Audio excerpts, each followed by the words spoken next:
सुषमा अंधारे आणि फरांदे यांच्यामधला वाद विकोपाला गेल्याचं पाहावयास मिळतंय। सुषमा अंधारेंच्या विरोधात हक्कभंगाचा प्रस्ताव रामदार देवे यांनी फरांदे यांनी हा प्रस्ताव मांडलेला आहे।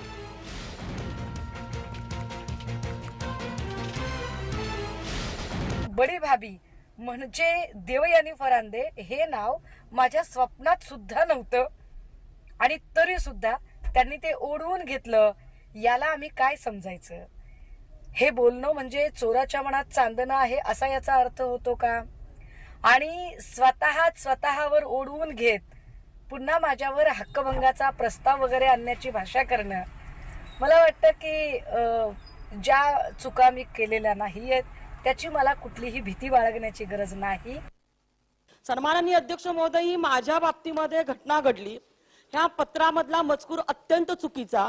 मी गेली 30 वर्ष राजकारणामध्ये विविध पदावरती लोकप्रतिनिधी ह्या नात्याने निवडून येते। आजपर्यंत कधीही कोणावरती पुरावा नसताना कधी आरोप केला नाही। ह्या ताईंकडे काही पुरावे असतील तर त्यांनी गृहमंत्र्यांना द्यावं।